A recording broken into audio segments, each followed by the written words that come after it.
अस्सलाम वालेकुम रहमतुल्लाहि वबरकातुहू। दोस्तों, मैं हूं इरफान खान। कल पवित्र पोर्टल का जो मैंने वीडियो अपलोड किया था, जो पहली पीडीएफ आई थी वहाँ पर इंस्ट्रक्शंस की, उस बारे में था। ये दूसरा वीडियो है। इसमें काफ़ी लेंदी ये वीडियो होगा, लेकिन एक एक पॉइंट की वजाहत में इंशाल्लाह पूरा क्लियर करने की कोशिश करूँगा। हमारे तमाम सब्सक्राइबर से ये जो है हम्बल रिक्वेस्ट है कि आप चाहे किसी भी मीडियम से हो, आप हमारे चैनल को अगर देखते हैं तो ज़रूर इस पीडीएफ की जो है एक्सप्लेनेशन को ज़रूर देखिए, और हो सके तो जो पॉइंट मैं जहाँ बता रहा हूँ उसको समझने की कोशिश कीजिए।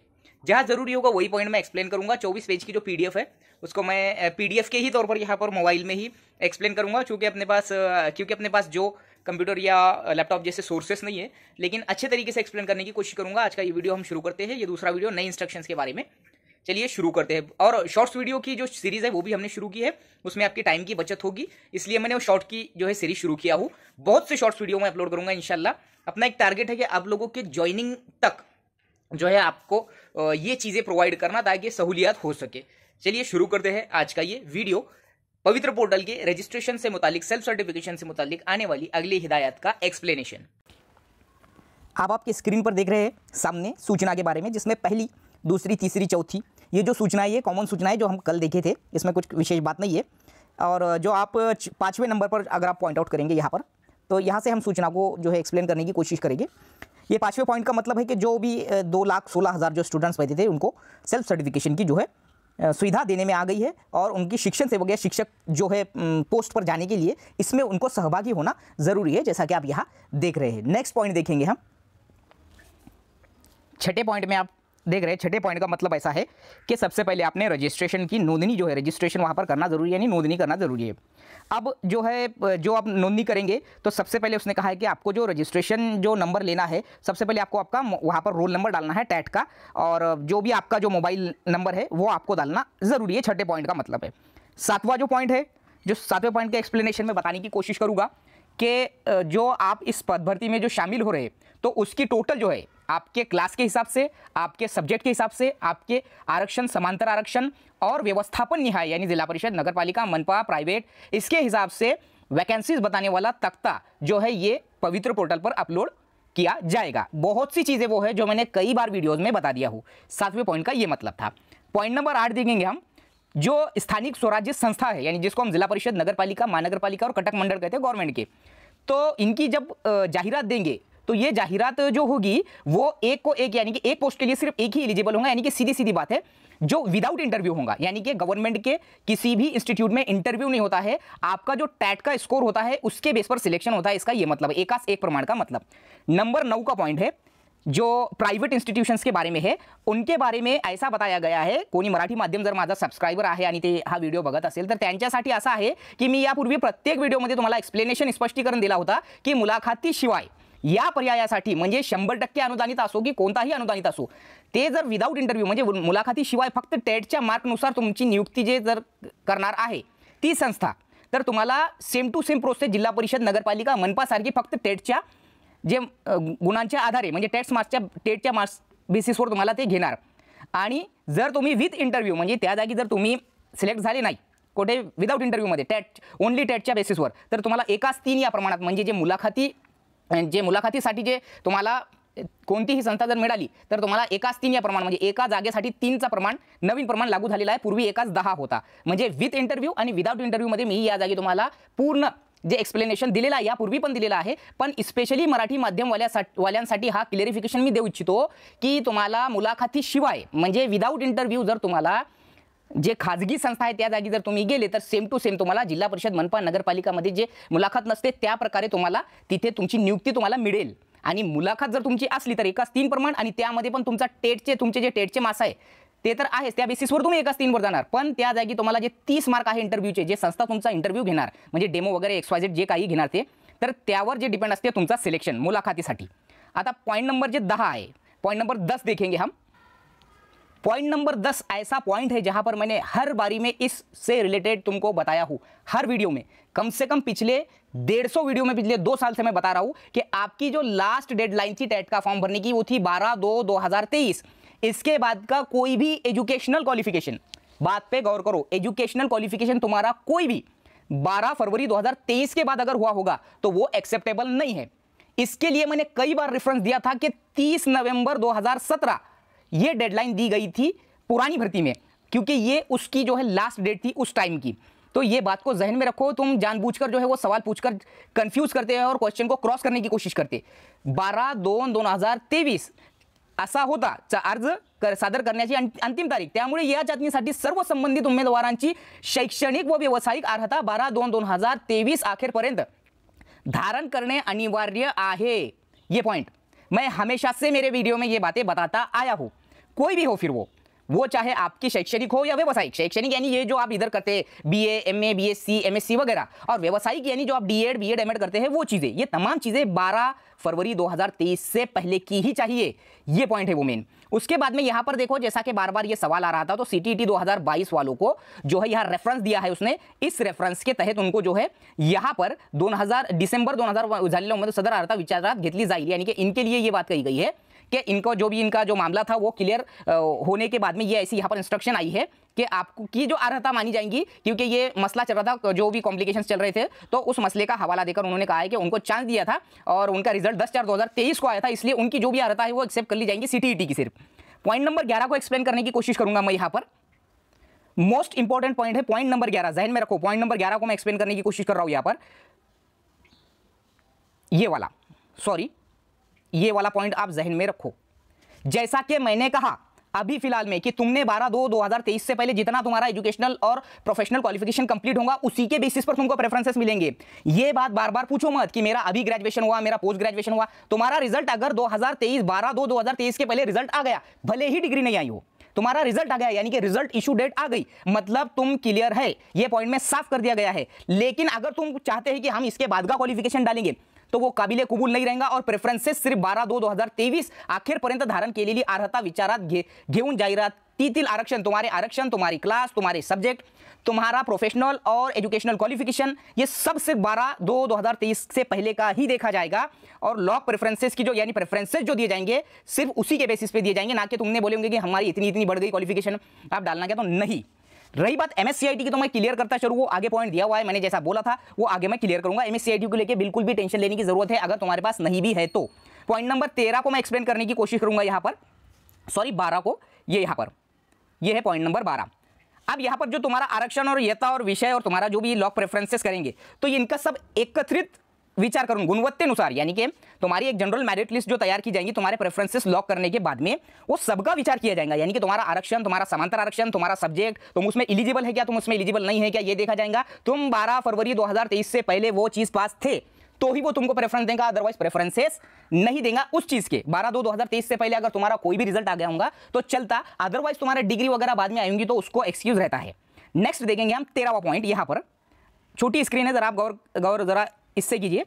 आप जो है जब भी मेरिट लिस्ट लगेंगे तो वो पवित्र पोर्टल पर जो है वो प्रसिद्ध करने पे आ जाए, प्रसिद्ध की जाएंगे, ऐसा बोल रहा है कि वहां पर वो शो करेंगे। और उनका जो 100 प्रमाणपत्र अपलोडी 100 प्रमाणपत्राच्या वेळी अपलोड केलेल्या सर्व, आप जब तुम ये जो पॉइंट है, बहुत इंपॉर्टेंट पॉइंट है, जब तुम अभी जो भी तुम्हारे यहाँ पर अपलोड कर रहे 100 प्रमाण पत्र के टाइम पे तुम्हारे जितने भी डॉक्यूमेंट्स, एक डॉक्यूमेंट्स जो है बारीकी से चेक किया जाएगा, ऐसा ये 13वें नंबर के पॉइंट का मतलब है। पूरा वीडियो देखो, तुमको 100% एक डाउट क्लियर होगा। थोड़ा लेंदी होगा वीडियो ये। नेक्स्ट पॉइंट देखेंगे हम, पॉइंट नंबर 13 हो गया 100 प्रमाण पत्र सेल्फ सर्टिफिकेशन से रिलेटेड इंस्ट्रक्शंस। सेल्फ सर्टिफिकेशन के वक्त में कोई भी छुपी हुई माहिती, कोई भी गलत माहिती जो तुम नहीं है वो बताना, खाड़ा खोड़ करना, या कोई भी चीज़ ऐसी बताना जो तुम्हारे पास नहीं है और बाद में उसके बारे में जो है कोई भी दावा पेश करना, और आटी जो वो शर्ती की पूर्तता नहीं करना, जो शर्तें बताई गई है पवित्र पोर्टल में रजिस्ट्रेशन की, जो शिक्षक भर्ती की नियुक्ति के लिए जो उससे कुछ हटके तुमने सादर करना, इससे लेके अगर तुम करते हैं तो शिफारस अथवा निवड होण्यास पात्र ठरेल आणि किंवा इतर योग्य अशा परीक्षेस पात्र ठरेल। अब यहाँ पर बोला गया कि ऐसा अगर तुम करते हैं वर्तवणूक करणारा कोणत्याही टप्प्यावर निवडीसाठी शिफारस अथवा निवड होण्यासाठी अपात्र ठरेल, वो उसकी जो है नियुक्ति रद्द कर दी जाएंगी। ऐसी चीज बताया है जो कि उसके पास नहीं है और वहां पर उसने खाड़ा खोड़ करा है, या जो चीज नहीं है, या XYZ जो मैं बोलना चाह रहा, तुम्हारे पास जो है जो एक्चुअल जो 100% है वही तुमने बताए हैं, वही तुमने अपलोड किए हैं और वही तुम्हारे पास है, ये बताना है, तो ही वहां पर आपको जो है नियुक्ति दी जाएंगी, अदरवाइज आपको रिजेक्ट कर दिया जाएगा। साफ साफ कहा गया। पहले नंबर का पॉइंट जब तुम, इसका मतलब होता है जब तुम सेल्फ सर्टिफिकेशन में माहिती भर रहे तो खुद की रजिस्ट्रेशन करना आवश्यक है। मैंने बोला रजिस्ट्रेशन प्रोसेस के बगैर तुम शिक्षक नहीं बन सकते। इसमें कहा गया है कि ये करने के लिए तुमको सबसे पहले क्या करना है, गूगल क्रोम में जाना है, पवित्र पोर्टल की जो साइट है उसको ओपन करना है और रजिस्टर हेयर एक ऑप्शन आता है वहां पर, उस पर क्लिक करना है। अपना टैट नंबर जो है, जो भी अपना जो रोल नंबर है टैट का, वो डालना है और बाद में वहां पर उसकी लॉगिन आईडी क्रिएट करना है। लॉगिन आईडी नंबर, हाँ त्यासा लॉगिन आईडी, जो टेट 2022 का रोल नंबर है वही उसकी लॉगिन आईडी होगी। बाद में एक जो है पासवर्ड क्रिएट करना है। अब यहाँ पर जो दूसरे नंबर का पॉइंट है, दूसरे नंबर के पॉइंट पर ध्यान दो, सॉरी फॉर द लेट। ये अब जो पवित्र पोर्टलवरील नोंदणी, जो सेल्फ सर्टिफिकेशन भरण्याची प्रक्रिया उमेदवारांनी स्वतः करणे आवश्यक है, ये तो चलो खुद करेंगे वो, इसमें कोई बात नहीं। अब यहाँ पर जो तीसरे नंबर का पॉइंट है, यहाँ पर गौर करो जरा, उन्होंने स्ट्रिक्टली कहा है इस बारे में। तो ये कह रहे हैं की अर्ज मराठी आणि इंग्रजीमध्ये उपलब्ध असला तरी उमेदवारांनी नोंदणी, रजिस्ट्रेशन व स्वप्रमाणपत्र सेल्फ सर्टिफिकेशनसाठी आवश्यक माहिती इंग्रजीमध्ये कैपिटल लेटर में भरावी। कैपिटल लेटर में इंग्लिश की माहिती जो भरना है, ऐसा यहाँ पर साफ कहा गया है। संक्षिप्त यानी एब्रीवेशन वाले जो चीजें होती है वो यहाँ पर अध्याक्षरी, इनिशियल वगैरह ये जो न देता, संपूर्ण नाम, संपूर्ण पत्ता नमूद करावा। पत्ते के बारे में करस्पॉन्डेंट एड्रेस और परमानेंट एड्रेस का खास कर ध्यान रखें, इससे आपका पत्र व्यवहार होता है, इसलिए उसका नाम, उसके वालिद साहब का नाम, उनके जो है अगर कोई शादीशुदा औरत है तो उनके पति का नाम, उनका सर नेम, चेंज हुआ नेम वगैरह जो भी तुम्हारे अभी पास है या टैट में जो तुमने भरे थे वो चीजें तमाम की तमाम यहाँ, अपने बिल्डिंग नंबर, अपना रास्ता नंबर, अपना गली नंबर, ये तमाम चीजें यहाँ पर स्ट्रिक्टली बताई गई है। और ये भी बोलूंगा मैं कि ईमेल नंबर, ये चीजें बहुत इंपॉर्टेंट है ऐसे टाइम पर, नहीं तो बहुत फ्यूचर में पछताना पड़ता पत्र व्यवहार के टाइम पे, या ईमेल, मोबाइल नंबर बंद रहा, ईमेल नहीं चालू रहा तो। नेक्स्ट पॉइंट को एक्सप्लेन करूंगा मैं। पॉइंट नंबर 4 देखेंगे हम लोग। अब जो स्वप्रमाण पत्र में जो व्यावसायिक और शैक्षणिक जो अर्हता है, प्रोफेशनल और एजुकेशनल क्वालिफिकेशन के बारे में जो भी माहिती जो दी है उसको नंबर वाइज भरना है, यानी कि वही अगला टैब तभी जाएंगे जब तुम वो नंबर वाइज भरेंगे। आगे आगे ये इसमें बताया गया है। और जो ये धारण व्यवसाय को, ये पॉइंट और आया यहाँ पर, देखो तुम, यहाँ पर मैं बताने की कोशिश कर रहा, ये जो भी डेडलाइन दी गई है 12/2/2023, इससे पहले की ही अर्हता मानने में आएंगी।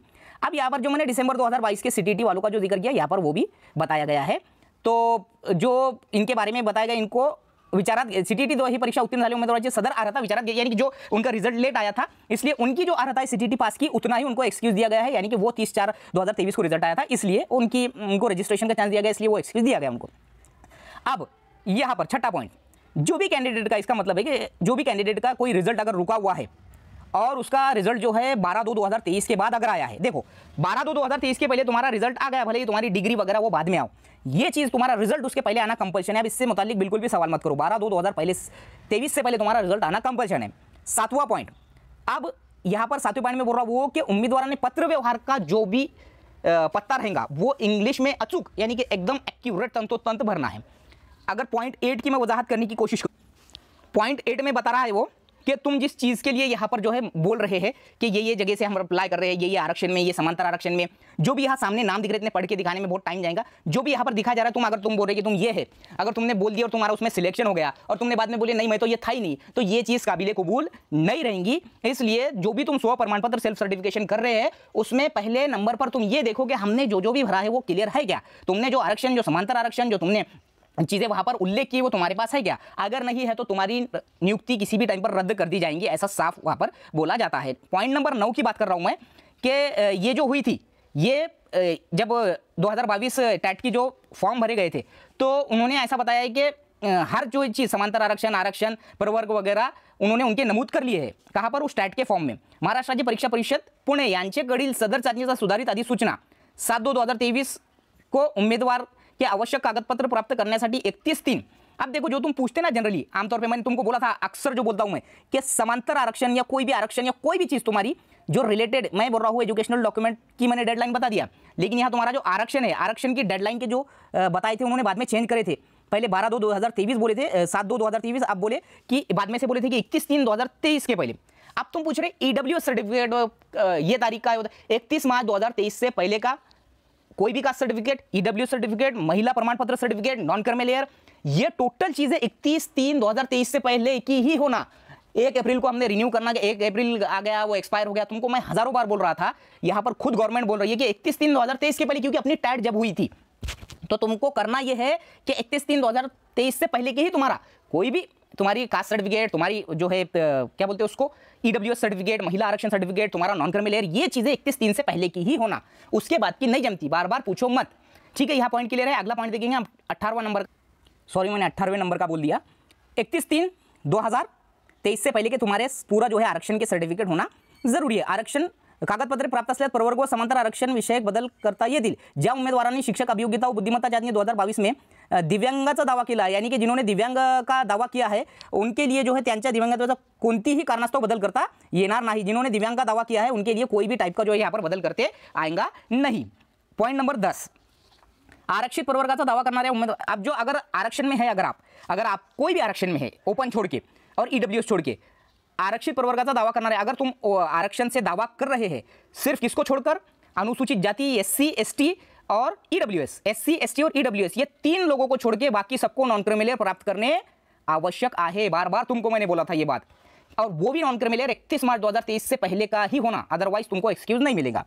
ये बात पक्की है. किसको नहीं लगता नॉन क्रिमिनल? बार बार वही सवाल पूछ रहे तुम, कितने हजारों बार हर मराठी मीडियम वाले को 1 से 2 वीडियो में समझ जाता है. तुमको समझने में जो है 500 वीडियो डालने के बाद भी वो चीज़ समझ रहे नहीं तुम. मैंने कई बार मेरे पिछले 200 वीडियो में बताया है कि तुम non criminal, SC ST EWS, ये 3 लोगों को नॉन क्रिमिनल नहीं लगता. ठीक है. अब ईडब्ल्यूएस की महिला बोल रही है कि भाई ईडब्ल्यूएस डाले, हमने महिला भी डाले, तो हमने यहाँ यस करना क्या, यहाँ तुम्हारे पास 31 मार्च 2023 से पहले का अगर है तो ही यस करो. तुम वहां बोल रहे कि सिर्फ प्योर ईडब्ल्यूएस डाले, वापस तुमको समांतर आरक्षण का फायदा लेना है, तो तुम कैसा ले सकेंगे? तुमने 31 मार्च के बाद अगर सर्टिफिकेट बनाए होंगे तो चलेगा. नेक्स्ट पॉइंट मैं वजाहत करने की कोशिश करूंगा. अगला पॉइंट है हमारा आर्थिक दृष्टया, ये ईडब्ल्यूएस के बारे में बोला गया है कि उनको जो है नॉन क्रिमिनल, इसको कहते हैं उन्नत व प्रगत गट बोले तो नॉन क्रिमिनल, उसकी जरूरत नहीं है. लेकिन इन्होंने सक्षम प्राधिकारी जो निर्गमित करता है, जिसको बोलते हैं महाराष्ट्र के जो तहसीलदार होते हैं, वो ईडब्ल्यूएस का सर्टिफिकेट देते हैं, वो लाना जरूरी है, ना कि केंद्र सरकार का ईडब्ल्यूएस, यानी कि स्टेट का. महाराष्ट्र राज्यासाठी जो लागू है बस वही, स्टेट का जो है यहाँ पर चलेगा नहीं. स्टेट का जो भी ईडब्ल्यूएस है सिर्फ वही चलेगा, केंद्र का बिल्कुल भी चलेगा नहीं. सक्षम अधिकारी बोले तो तहसीलदार साहब देते हैं ईडब्ल्यूएस का प्रमाण पत्र. 12 नंबर का पॉइंट समझ में आ जाएगा ईडब्ल्यूएस वालों को. 11 नंबर का पॉइंट, उम्मीदवार अब जो आधार है, जो उनके जब उनकी निवड़ की जाएंगी, यानी कि जब उनका सिलेक्शन किया जाएगा, पॉइंट नंबर 12 का मतलब है, तो उनको तात्पुरता समझने में आएगा, यानी कि उनकी बाद में सेल्फ सर्टिफिकेशन की कॉपी और उसके अंदर की हर चीज जो है मैच हो रही है क्या, जो उन्होंने अपलोड करा है वो उन्होंने सादर करा है क्या, ये तमाम चीजें वहां पर लिख कर आता है. पहले जब तुम्हारा सिलेक्शन लिस्ट लागते, मेरिट लिस्ट, तो ही तात्पुरती आहे. कागदपत्र छाननीनंतर किंवा पडताळणीनंतरच तुम्हाला ती नियुक्तीपत्र देण्यात येईल, ऐसा उसमें लिखा हुआ होता है जब साइट पर आती है. तो यहाँ पर उनको अगर नहीं मैच होता है, तुमने जो सेल्फ सर्टिफिकेशन में बताया, तुमने जो अपलोड करे वो तुम सादर नहीं करे, तो उनकी कोणत्याही टप्प्यावर वो रद्द करने पे आ जाती है.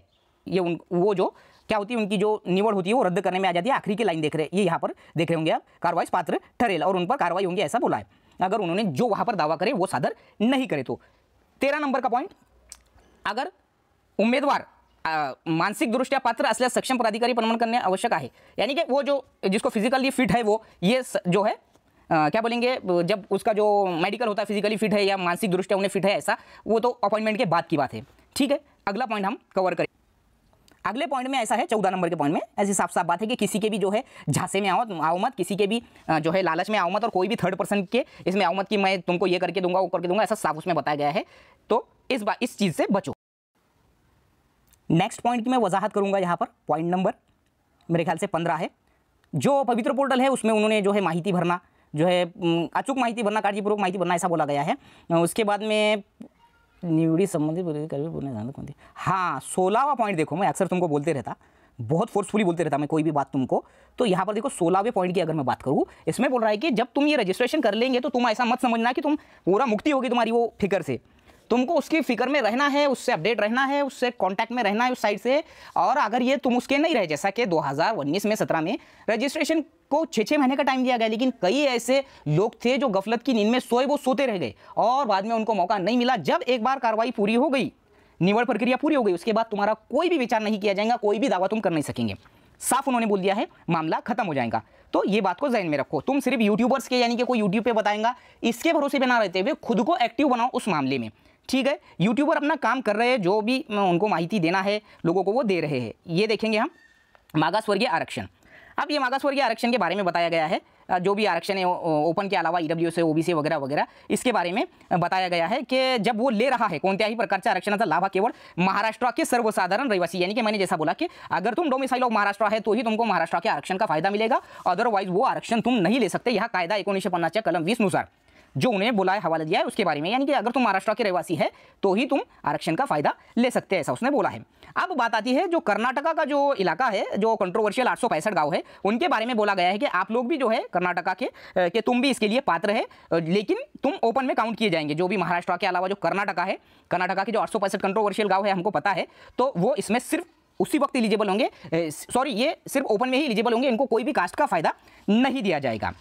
अब इसके अलावा तीसरे पॉइंट में बोल रहा आहे की अर्जामध्ये महाराष्ट्राचे सर्वसाधारण रहिवासी असल्याच्या आरक्षित प्रवर्गाचा लागू असल्यास, हाँ यानी कि तुम अगर कास्ट में है तो तुमको डोमिसाइल ये कंपलसरी होता है, अगर तुम ओपन में है तो डोमिसाइल की जरूरत नहीं होती है, अगर तुम प्योर कैटेगरी में ओपन कैटेगरी में अगर रहते हो तो सर्व वैध कागज पत्र, यानी कि देखो डोमिसाइल तुमको अगर नो करते हो, तुम कास्ट में है और तुम डोमिसाइल नो कर देते हैं तो तुम सीधे ओपन में काउंट होते। तुम्हारे पास समझो अभी डोमिसाइल नहीं है, डोमिसाइल तो इजी गोइंग में बन जाता, और डोमिसाइल 31 मार्च के पहले का नहीं कभी कभी चलता, ठीक है, और कितना भी पुराना चलता, वो 20 साल पुराना रहा तो भी चलता डोमिसाइल ऑफ महाराष्ट्र, ठीक है।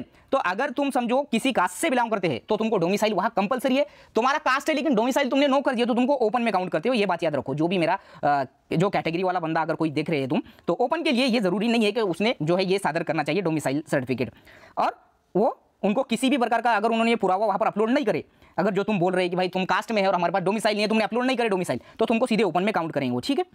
अब इसके बाद में चौथे नंबर के पॉइंट पे बोल रहा है वो, अगर तुमने मिसाल के तौर पे अर्ज भरे, तुमने काय का पवित्र पोर्टल का ये रजिस्ट्रेशन करे, ये चौथे पॉइंट का मतलब बोल रहा हूं मैं, और उसका तुमने पुरावा अपलोड नहीं कर सके, मिसाल के तौर पे तुम वहां बोल रहे कि हमने ईडब्ल्यूएस करे लेकिन मेरा ईडब्ल्यूएस नहीं बना, तुमने महिला आरक्षण यस करे लेकिन मेरा महिला आरक्षण बना ही नहीं 31 मार्च तक, तो तुमको रिजेक्ट ना करते हुए तुमको ओपन में काउंट कर दिया जाएगा, ऐसा इसका मतलब होता है। चौथे पॉइंट का बहुत डीप पॉइंट होते हैं, मतलब तुमको मेरे जितने भी चैनल की वीडियो है तुम देखो, डॉक्यूमेंट से रिलेटेड उसमें हर चीज में मैंने बताया हूं, ये बात याद रखना। तुम लोग देखते नहीं, मैं डिस्क्रिप्शन में अक्सर लिंक डालता हूं, मराठी मीडियम वाले बाकायदा मेरे वीडियोस देखते हैं और उसका जो है फायदा भी उठाते हैं। तुम लोग देखो पूरे वीडियो, मैं 2 साल से ये बातें बताते आ रहा हूं जो यहां पर सामने आ रही है हमारे। नेक्स्ट देखेंगे हम अगले पॉइंट की मैं वजाहत करने की कोशिश करूंगा।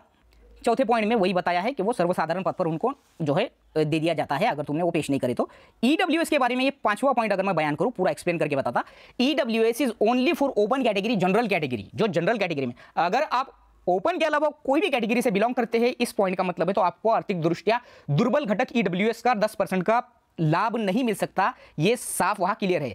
अब जब तुम्हारे टीसी पर वेरिफिकेशन में कोई ओबीसी, कोई और अदर कास्ट, एससी, एसटी, विजय ऐसा दिखता है और तुम्हारे पास ईडब्ल्यूएस का सर्टिफिकेट दिखता है तो वो अमान्य रहेगा, ये बात याद रखो। इसलिए मैं बोल रहा हूं ये सिर्फ ओपन के लिए है 10%।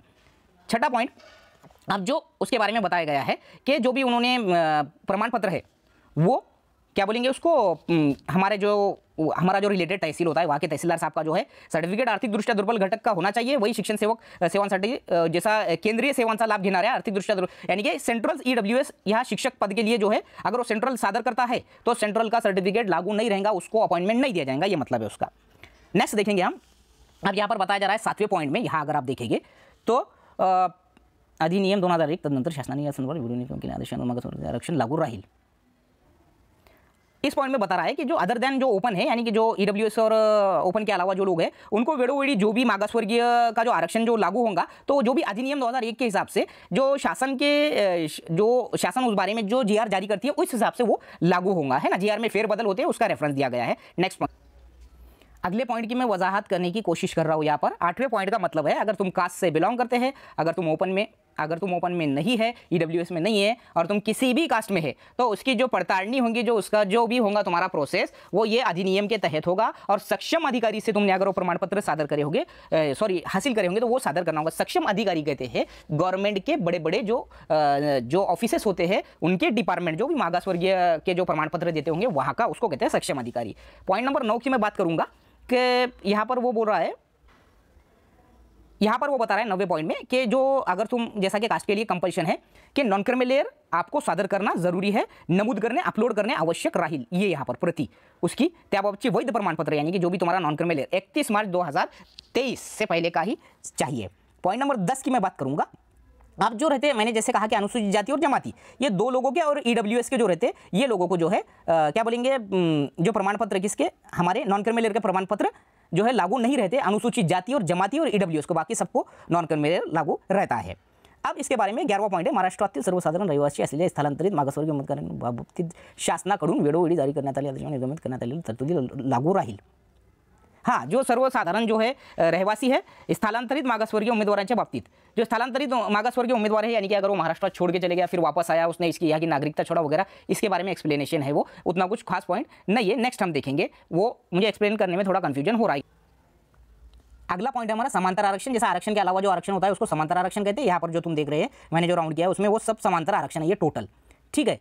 अब इसके अलावा जो नीचे देखेंगे हम, ये पूरे इसके बारे में जिक्र है। अब महिला आरक्षण, महिला आरक्षण का जैसे मैंने बोला, अगर तुम महिला आरक्षण लेना चाहते हैं तो जो ओपन कैटेगरी वाले होते हैं उनको ही ये महिला आरक्षण का जो है जिसको हम बोलेंगे निकालना जरूरी होता है। इसके अलावा अनुसूचित जाति, अनुसूचित जमाती, अराखीव वगळता यानी कि नॉन क्रिमिलेयर जो प्रमाण पत्र होता है वो इन महिलाओं को लागू नहीं है, यानी कि अनुसूचित जाती जमाती व अराखीव प्रवर्ग वगळता इतर सामाजिक प्रवर्गातील महिलांना नॉन क्रिमिलेयर प्रमाणपत्र लागू राहील। ओपन की महिला, एससी महिला, एसटी महिला, इनको जो है नॉन क्रिमिलेयर प्रमाणपत्र जो है लागू रहेगा, और बाकी जो लागू नहीं रहेगा, और बाकी जितने भी है इन तीनों के अलावा उन सबको जो है कि अगर महिला आरक्षण का फायदा लेना चाहती है तो उनको नॉन क्रिमिलेयर प्रमाण पत्र जरूरी है।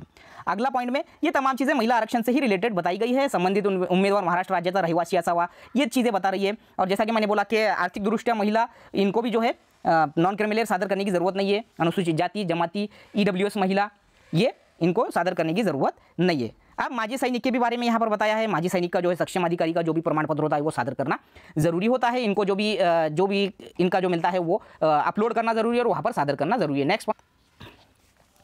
नेक्स्ट पॉइंट में जो बताया गया है, अंशकालीन पदवीधर, अंशकालीन कर्मचारी, ये कर्मचारी वो होते हैं जो यहाँ पर जो उसने हवाला दिया है, यानी कि ये पदवीधर अंशकालीन कुछ जो है 3-1 साल उन्होंने शासकीय कार्यालय में जो है 3 साल तक जो है मानधन तत्वों पे उन्होंने काम करे होंगे। सुशिक्षित बेरोजगार अर्थसहाय्य योजना अंतर्गत उन्होंने अगर गवर्नमेंट के ऑफिस में काम करे होंगे 3 साल से ज़्यादा, और उन्होंने उनके अनुभव की नोंद पदवीधर अंशकालीन जो है अगर करे होंगे कहाँ पर, रोजगार जो भी इसका होता है जिले का वहाँ पर, तो वो उनको मिलता है। और उनकी जो है पहले 46 साल थी इनके लिए उम्र, अब 1/2/2019 के हिसाब से इनकी जो है एज जो बार है, यानी कि एज का लास्ट जो पॉइंट है वो 55 साल तक भी अप्लाई कर सकते हैं अंशकालीन उम्मीदवार, ये बताया गया है। इनको क्लास 3 के लिए जो है आरक्षण दिया गया है। अगला है प्रोजेक्ट अफेक्टेड या प्रकल्पग्रस्त, जिनकी जो है जमीनें वगैरह जो कहीं चली जाती है कोई गवर्नमेंट के प्रकल्प में, उनके लिए है सामाजिक, अगर वो उस आरक्षण में आता है तो वो समांतर आरक्षण का उनको अपलोड करना जरूरी है और आगे ये करना जरूरी है, सादर करना जरूरी है। नेक्स्ट अगला पॉइंट है हमारा भूकंपग्रस्त आरक्षण। भूकंपग्रस्त आरक्षण का भी यहाँ पर उसने रेफरेंस दिया है। उस रेफरेंस के तहत अगर आप एलिजिबिलिटी में बढ़ते हैं और अब वहाँ अपलोड करते हैं आपका प्रमाण पत्र, तो आपको वहाँ पर सादर करना होगा वेरिफिकेशन के वक्त में। जो भी वहाँ पर भूकंपग्रस्त, यानी कि किल्लारी में जो भूकंप हुआ था वगैरह वगैरह, उन लोगों को आरक्षण मिला था XYZ 2% कुछ तो भी, तो उनको वो सादर करना होगा, ऐसा उनको बताया गया है। इसके बाद में प्रवीण ने जो स्पोर्ट्स पर्सन होता है, यानी कि जो स्टेट लेवल का कोई नेशनल लेवल का होता है, तो उनका जो है अगर उन्होंने उनके पास वो चीज़ है तो वो वहाँ पर आपको सादर करनी होंगी, अपलोड करने होंगे स्पोर्ट्स पर्सन के जो भी सर्टिफिकेट होते हैं, और वेरिफिकेशन के वक्त में आपको जो है वो क्या होगा, पड़तालनी के टाइम पे आपको वो सादर करना होगा। नेक्स्ट पॉइंट, अनाथ आरक्षण जाहिर हुआ था शायद मेरे ख्याल से 2019-20 में, तो वहाँ पर उस रूल के हिसाब से जो भी अगर आपके पास अनाथ का जो है प्रमाण पत्र है वो आपको यहाँ अपलोड करना है, और वो अपलोड करने के बाद में इस हवाले के तहत जो भी है वो जो अगर एलिजिबिलिटी में बढ़ता है उसको सक्षम अधिकारी का प्रमाण पत्र अनाथ आरक्षण का मिलता है, तो वो जो इसके लिए कई गाइडलाइंस है असल में, ये अनाथ आरक्षण के लिए 1% आरक्षण है ये ओपन में से, तो वो अगर है तो वो वहाँ अपलोड करो और सादर करना है आइन वक्त पे वेरिफिकेशन के टाइम पे। नेक्स्ट उसके बाद में दिव्यांग व्यक्ति के आरक्षण, इस टाइप पे दिव्यांग जो है आरक्षण है वो लागू रहेगा, ऐसा बताया गया है। 4% में से इस तरीके से डिवाइडेशन होगा, और ये तमाम जो भी उसके टाइप्स है वो जो है एलिजिबल रहेंगे इसमें। वर्ग अ ते ड जो भी यहाँ पर है ये तमाम चीज़ें, इनको 1-1% जो है हर कैटेगरी को लागू रहेगा, ऐसा उसमें बताया गया है। और उनको जो है इस आरक्षण का जब वो लाभ लेंगे तो उनको जो स्वावलंबन कार्ड जो है गवर्नमेंट की जो साइट है केंद्र सरकार की, वो वाला वहाँ पर जो है उनको अपलोड करना होगा, क्या जो सर्टिफिकेट रहेगा दिव्यांग प्रमाण पत्र, उनको सेंट्रल का जो है की साइट से ये अपलोड करके वहाँ पर आपको सादर करना होगा वेरिफिकेशन के वक्त। नेक्स्ट पॉइंट, यहाँ पर ये पॉइंट क्लियर हो गया, इनको जो मैंने बताया ये पॉइंट भी क्लियर हो गया। नेक्स्ट पॉइंट देखेंगे। इस पॉइंट का मतलब ये है जो आपके सामने है, इसका मतलब ये है, मैंने जैसा बोला कि भाई 865 गांव वाले जो कंट्रोवर्शियल 865 गांव वाले कर्नाटक के, वो लोग एलिजिबल है, लेकिन एलिजिबल कब है, अगर वो सेवा शर्तीची पूर्तता करता है। नियम व अटींची सर्व अटींची पूर्तता करीत असल्यास ते महाराष्ट्र राज्याच्या कोणत्याही सेवेतील पदावर नियुक्तीसाठी अर्ज करण्यास, यानी कि उसकी मेरिट के हिसाब से निवड तभी होंगी जब वो सेवा शर्ती की पूर्तता करता है महाराष्ट्र शासन के। ठीक है, अब उसके लिए जो है वो इसके अलावा किमान 15 साल, जैसा अगर आपको महाराष्ट्र का रहिवासी खुद को बताना है तो आपको 15 साल की वहाँ पर जो है वास्तव्याची अट जो है विध करण्यात आली असेल, वो जो है 865 जो गाव आहे गावातील वास्तव्य ही विचारात घेण्यात येईल. तथापि उमेदवार 865 गावांमध्ये वास्तव्यास असल्यावर सक्षम, यानी कि वो 865 गांव के आप रहवासी है, कंट्रोवर्शियल जो भी 800 का विवादित गांव, तो उनके जो है उसका सक्षम अधिकारी का प्रमाण पत्र आपके पास होना तो ही आप वो कर सकेंगे. अदरवाइज महाराष्ट्र में 15 साल के रहने का पुरावा तो महाराष्ट्रियन होने का प्रूफ होता है, किसी भी स्टेट का होता है. नेक्स्ट, तुम्हारा सबसे ज़्यादा ज़बरदस्ती का कन्फ्यूजन. सर हमारी शादी नहीं हुई, सर हम ये लहान कुटुंब का, ये देखो फॉर्मेलिटी है, ये कंपल्शन फॉर्मेलिटी है. तुमको गवर्नमेंट जॉब में आना है तो लहान कुटुंब यानी आपके अगर 28 मार्च 2006 के बाद 28 मार्च 2006 के बाद तीसरा अपत्य अगर आपका आता है, जन्माला आलेले व तदनंतर 28 मार्च तदनंतर आल्यामुळे उमेदवार शासकीय सेवेत अपात्र राहील, यानी आपके 2 से ज़्यादा बच्चे हैं तो इस नियम के हिसाब से आप जो है गवर्नमेंट के जॉब के लिए पात्र नहीं है. सबसे ज़्यादा कन्फ्यूजन वाला आपका सवाल कि MSCIT सर कंपलसरी है क्या. देखो ये पॉइंट का मतलब मैं तुमको 1000 बार रेफरेंस देके बताता कि इसके हिसाब से शासनाने वेळोवेळी आवश्यक ठरविलेल्या संगणक अर्हता विहित कालावधीत का मतलब होता है कि तुम्हारे ऑर्डर पर वो लिख कर आएगा. अगर यहाँ कंपल्शन होता था तो यहाँ लिख के आता था कि अभी अपलोड करो. विहित कालावधि यानी 2 साल का चांस दिया जाता है क्लास 3 में. लेकिन ग्राम सेवक की पोस्ट अगर बात करूं मैं, जिला परिषद की जो भर्ती चल रही, उसमें यह सहूलत नहीं दी गई है. साफ साफ लिखा है कि तुमको तब का तभी on the spot MSCIT compulsory है. विहित कालावधि में MSCIT यानी 2 साल का चांस मिलता, ऑर्डर पर लिख के आता. नेक्स्ट लेंगे, उम्मीदवाराने पात्रता सर्व करवाई कागजपत्र. जो भी तुम कागजपत्र जो पेश कर रहे हो उसमें जो है क्या बताया गया है कि पहले पॉइंट पे बोल रहा हूं कि तुम्हारे एज का पुरावा है, इसमें से कोई भी एक जो तुम्हारा 10वीं का बोर्ड सर्टिफिकेट रहता वो, या फिर तुमने कोई अधिकारी का जो जन्म नोंद वगैरह निकाले होंगे तो वो ये तुम्हारा प्रूफ है. जो 10वीं का बोर्ड सर्टिफिकेट है ये तुम्हारे जन्म का पुरावा है 100%, इसमें कोई शक नहीं है. नेक्स्ट, इस पॉइंट को मैं समझाने की कोशिश करूंगा. जन्म दाखला मैंने जैसा बोला ग्राम पंचायत का जन्म दाखला, कोई भी जन्म दाखला तुम्हारे पास TC है तो ये तुम्हारे लिए बर्थ सर्टिफिकेट है. सीधी सीधी बात, TC है तुम्हारे पास 10वीं का बोर्ड सर्टिफिकेट है, यही तुम्हारा प्रूफ है कि तुम जो है तुम्हारी ये जन्म तारीख है. अब ये जो है शैक्षणिक अर्हता इत्यादिंचा पुरावा. शैक्षणिक अर्हता यानी जो तुम बोल रहे BA BSc BCom, इसके अलावा जो है MSc MA वगैरह वगैरह, ये तमाम का पुरावा जो है जो हमको महाराष्ट्र शासन का जो बोर्ड देता है, जिसको हम बोलते हैं महाराष्ट्र राज्य, जिसको बोलेंगे माध्यमिक शालांत परीक्षा का, उसके बाद में HSC का SSC का जो देते हैं वही मान्य रहेगा.